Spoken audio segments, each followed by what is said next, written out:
तो बच्चों आज हम देख रहे हैं हमारी 11वीं कक्षा का 12वां अध्याय, जिसका आज लास्ट भाग हम देख रहे हैं, भाग 8, जिसमें हम अभ्यास प्रश्न के बारे में बात करेंगे। इससे पहले बच्चों हमने ये पूरा चैप्टर अच्छे से पढ़ लिया है। तो आज हमारी बारी है सेल्फ एनालिसिस की, यानी कि जिन बच्चों ने मेरे वीडियोस देखे हैं आज उनको ये अनुभूति हो जाएगी कि उन्होंने किस तरीके से चैप्टर को पढ़ा है, समझा है या कहीं कमी तो नहीं रह गई है। चलिए आइए स्टार्ट करते हैं हमारा चैप्टर के क्वेश्चन आंसर। पौधे में उत्तरजीविता के लिए उपस्थित सभी तत्वों की अनिवार्यता नहीं है, इसकी टिप्पणी कीजिए। तो बच्चों हमें पता है कि 105 एलिमेंट हमने खोजे थे, तत्व खोजे थे, लगभग 60 से अधिक तत्व ही हैं और उनमें से भी कुछ अनिवार्य तत्व हैं जो प्लांट की ग्रोथ के लिए ज़रूरी है, हाँ या ना। तो वही चीज़ें हमें मेंशन करनी है, कौन से तत्व अनिवार्य हैं और कौन से नहीं।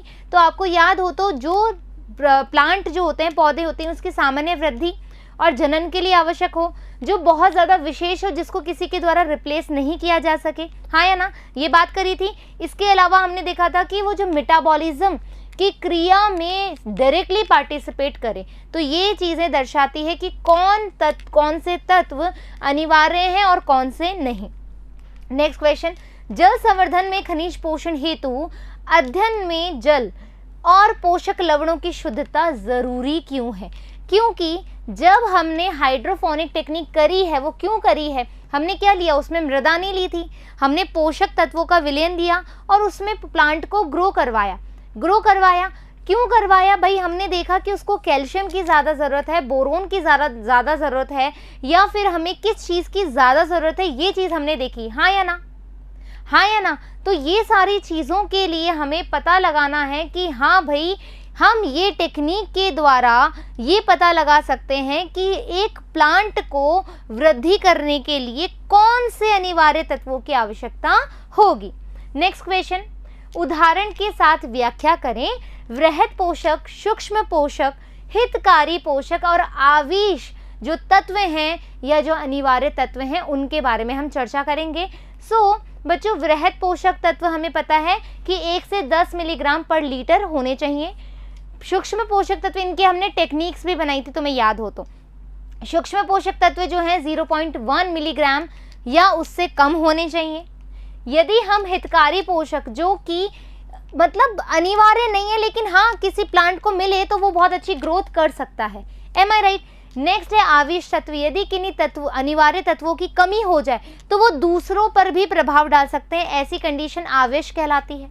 इसके अलावा हमने बात करी थी अनिवार्य तत्व जो नेसेसिटी हैं, जो जिनकी नेसेसरी है ही, जो बहुत हाईली नीडेड हैं किसी भी प्लांट की ग्रोथ के लिए।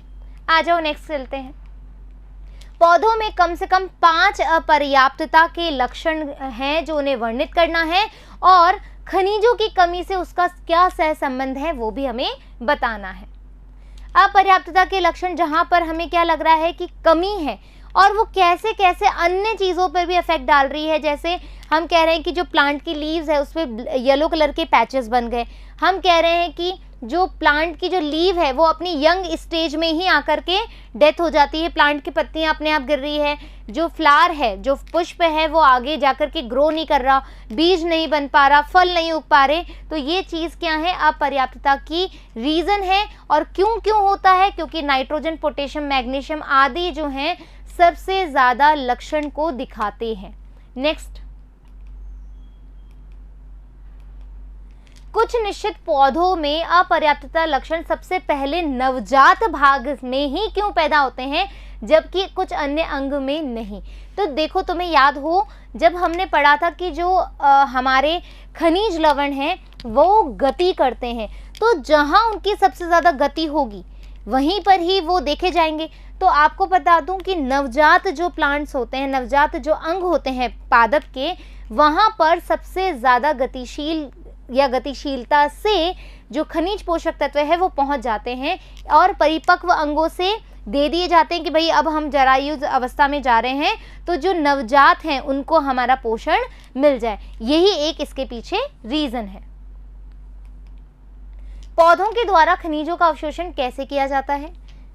तो हमने बहुत सारी चीज़ें देखी थी, सिम्प्लास्टिक और एपोप्लास्ट, जिसमें हमने निष्क्रिय पाथवे की बात करी थी। जो एपोप्लास्ट से पाथवे होगा वो कैसा होगा, वो धीमी गति से शीघ्र गति से होगा, जबकि सिम्प्लास्टिक देखेंगे तो हम धीमी गति से होगा। एपोप्लास्ट बाहरी तरफ से होगा, सिम्प्लास्ट अंदर कोशिकाओं से होता हुआ जाएगा। एपोप्लास्ट कैस्परी जो पट्टी होती है उसको क्रॉस नहीं कर पाता, इसके लिए उसको चैनल की आवश्यकता होती है, लेकिन सिम्प्लास्ट में ऐसा कुछ नहीं होता। वही चीज़ हमें यहाँ पर बतानी है। नेक्स्ट क्वेश्चन देखें, राइजोबियम के द्वारा वातावरणीय नाइट्रोजन के स्थिरीकरण की क्या शर्तें हैं और N2 स्थिरीकरण में इसकी क्या भूमिका है। तो राइजोबियम जो हमने देखा था वो बहुत जगह पाया जाता है, बहुत ज़्यादा। उसको क्या करना होता है, हमने बोला था कि जो सह संबंध है उसमें राइजोबियम सबसे ज़्यादा रोल अदा करता है। कुछ कैसे होते हैं, वायवीय कंडीशन में होते हैं, कुछ अवायवीय कंडीशन में होते हैं, जो कुछ होते हैं लेग्यूम वाले और कुछ होते हैं लेग्यूम रहित वाले कंडीशन में। तो राइजोबियम को क्या चाहिए, लेग्यूम चाहिए, वहाँ पर ये अच्छे से ग्रो कर सकता है और ये नाइट्रोजन फिक्सेशन में भी अपनी हेल्प कर लेगा।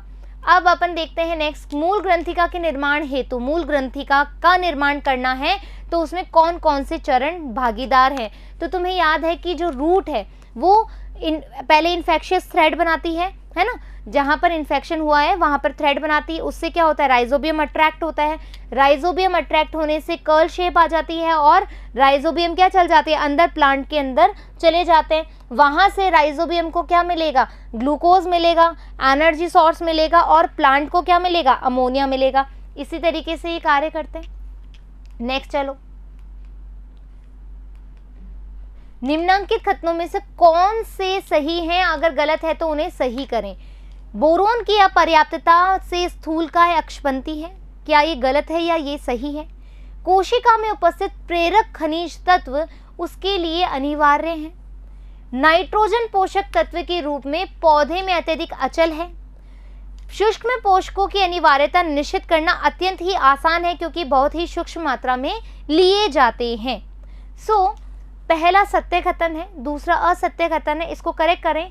कोशिका में उपस्थित प्रत्येक तत्व इसके लिए अनिवार्य नहीं होता, वी ऑलरेडी नो दैट।